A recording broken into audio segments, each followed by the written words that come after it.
राजा साहब का दूसरा ट्रेलर आ गया है और इस बार एक्साइटमेंट लेवल अलग ही है। प्रभास के फैंस तो पहले से ही इंतजार कर रहे थे, लेकिन अब मेकर्स ने ट्रेलर में ऐसा तड़का लगाया है कि सबकी आंखें खुल गई हैं।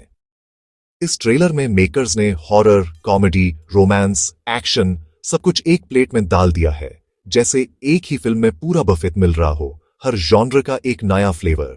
ट्रेलर की शुरुआत होती है एकदम डार्क और हॉरर वाइब्स के साथ, स्पूकी मैंशन, सस्पेंसफुल म्यूजिक और वो क्लासिक ईरी फील। लेकिन फिर अचानक कॉमेडी घुस जाती है, जैसे डायरेक्टर ने सोचा हो सब चाहिए तो सब ले लो। एक सेकंड पे डर लग रहा है, अगले सेकंड पे हंसना पड़ रहा है। प्रभास को फाइनली एक लाइट फन एवतार में देखना फ्रेश लगता है। सीरियस हीरो से थोड़ा ब्रेक मिल गया। उनका ये नया अंदाज देखकर लगता है कि उन्होंने भी अपने कंफर्ट जोन से बाहर निकालने की कोशिश की है। ट्रेलर में प्रभास के दो रूप दिखते हैं, एक मस्ती करने वाला बिंदास हीरो और दूसरा इंटेंस रॉयल राजा साहब। ये कंट्रास्ट काफी इंटरेस्टिंग है और ऑडियंस को दोनों साइड्स देखने को मिल रही हैं। संजय दत्त का मिस्टीरियस कैरेक्टर और हिप्नोटिज्म का एंगल स्टोरी को और भी इंट्रीगिंग बना देता है। उनकी एंट्री से ट्रेलर में सस्पेंस का लेवल बढ़ जाता है। दिमाग में भूत का कॉन्सेप्ट भूल भुलैया वाइब्स देता है, लेकिन इस फिल्म में थोड़ा हटके लग रहा है। कॉमेडी और हॉरर का यूनिक मिक्स है। मलाविका और निधि का रोल अभी तक क्लियर नहीं है, लेकिन उनका प्रेजेंस ट्रेलर में ग्लैमर और स्टाइल जरूर ऐड कर रहा है। शायद उनका कैरेक्टर स्टोरी में ट्विस्ट लाए।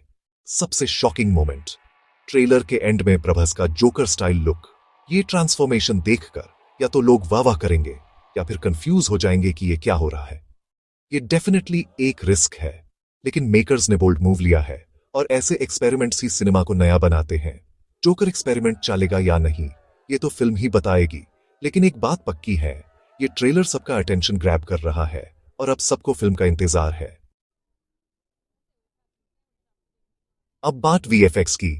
400 करोड़ का बजट, इतना पैसा लगा दिया गया है कि एक्सपेक्टेशंस भी स्काई हाई हैं। फिल्म मेकर्स ने हर फ्रेम को विजुअली ग्रैंड बनाने की कोशिश की है, लेकिन जब ट्रेलर आता है तो सब कुछ उतना धमाकेदार नहीं लगता जितना सोचा था।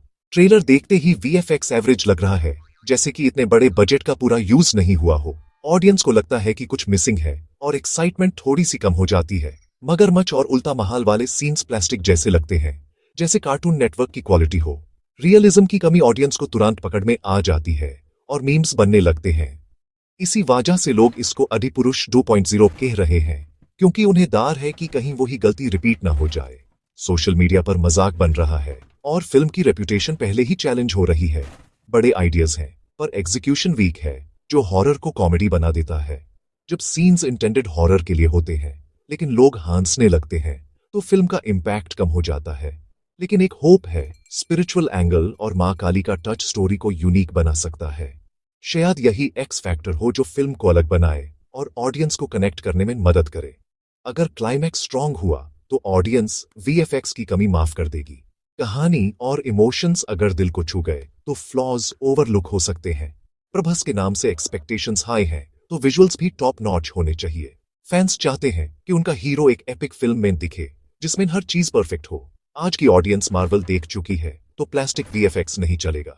उनको वर्ल्ड क्लास क्वालिटी चाहिए, वरना डिसअपॉइंटमेंट गारंटीड है। अब देखते हैं स्टोरी वीएफएक्स से ज्यादा पावरफुल साबित होती है या नहीं। क्या फिल्म अपनी कहानी और इमोशन से ऑडियंस का दिल जीत पाएगी या फिर वीएफएक्स की कमी उस पर भारी पड़ेगी।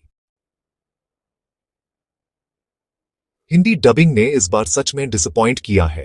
प्रभास की आवाज में वो पहले वाला दुम ही नहीं दिख रहा। जब आप किसी सुपरस्टार की फिल्म देखते हो तो उनकी आवाज से ही एक अलग एनर्जी मिलती है, लेकिन यहां वो फील मिसिंग है।